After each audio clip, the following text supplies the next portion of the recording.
మొన్న గొర్ల రోడ్లో యాక్సిడెంట్, నిన్న చెల్లూరు హైవే పైన యాక్సిడెంట్, నేడు పెద్చెరు రోడ్లో యాక్సిడెంట్. ఇవన్నీ ఎందుకు చెబుతున్నానంటే రోజుకో ప్రాణం గాల్లో కలిసిపోతుంది.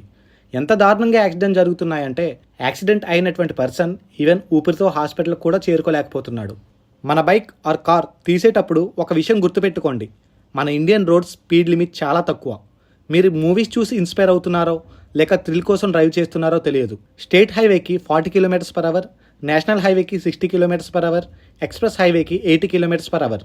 బట్ మన లోకల్ గల్లీ రోడ్స్లోనే 100 to 120 km/hకి వెళ్తున్నాం. ఒకటి గుర్తుపెట్టుకో, మన స్పీడోమీటర్లో 140 to 160 రీడింగ్ చూపిస్తుందని దాన్ని రీచ్ అవ్వాల్సిన పని లేదు. నువ్వు వెళ్ళే స్పీడ్లో అటు నువ్వు, నీ బైక్ మీద వస్తున్న పర్సన్, ఆపోజిట్ రూట్లో వస్తున్న పర్సన్ కూడా రిస్క్లో ఉన్నట్లే. ఒకసారి నువ్వు ఇంటి నుంచి అడుగు బయట పెడితే మళ్ళీ మనం ఇంట్లో అడుగు పెట్టే వరకు కొన్ని ప్రాణాలు ఎదురు చూస్తూ ఉంటాయి. వాళ్ళు జీవితాంతం ఎదురు చూసేలా చేసుకోవద్దు. Speed thrills but kills.